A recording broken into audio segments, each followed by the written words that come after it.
Coach Jen here with Blue Water Multisport, and today we're going to go over 2 different ways that you can treat some naggy hamstring issues, especially if you feel it when you're running and increasing your pace a little bit.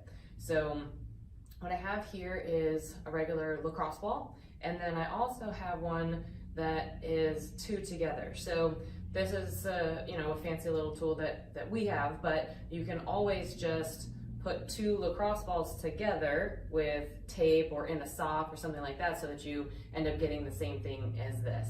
Now, the good thing about this one, especially for your hamstrings, is because you have one on the inside part of your leg and one on the outside part of the leg. So while you have the 2 lacrosse balls together, you can treat both of them at the same time. But this is not something that you need, and you can just simply use 1 lacrosse ball at a time if you want. So you're gonna need to have something that you can sit on where your foot is not really going to be touching the floor, and it needs to be a little bit harder surface. So that's why I'm not demonstrating this on the treatment table, because then the lacrosse ball is going to sink into the soft padding, and I want you to be able to feel the lacrosse ball into that hamstring muscle belly. So I'm going to demonstrate with this one first. Wherever it is that you feel your symptoms, you're going to go ahead and put this right underneath that spot and roll around on there until you feel like, oh, yep, that's definitely the spot. So I'm having a little bit of lateral outside of my leg hamstring tightness today. And you don't need to push down, but all you're going to do is straighten your leg and then bend it back down. Straighten and then bend.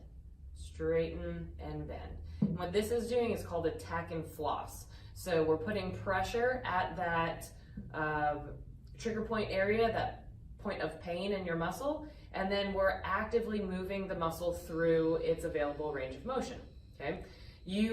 I want you to do this for 30 times on that one spot, and then you can roll around and see if you've got another spot. All the way trying to go all to complete knee extension, because that really gets that end little bit of the hamstring, and then relaxing back down, okay? So that's demonstrating with the 2.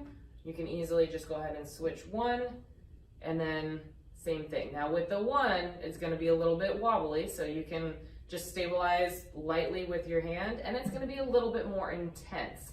So another suggestion too would be, if this lacrosse ball is a little bit intense for you, you can go ahead and use tennis balls. It'll do the same thing. The big thing is you don't want to elicit too much of a pain response, because having that pain response is then going to make the muscle tense up, and that's completely opposite of what it is that we're trying to do. So recommend that you find your little spots. Once you find a spot, 30 times through, see if there's anything else, and then this is a good way to take care of something right before a run, in addition to your dynamic warm-up. All right, happy training.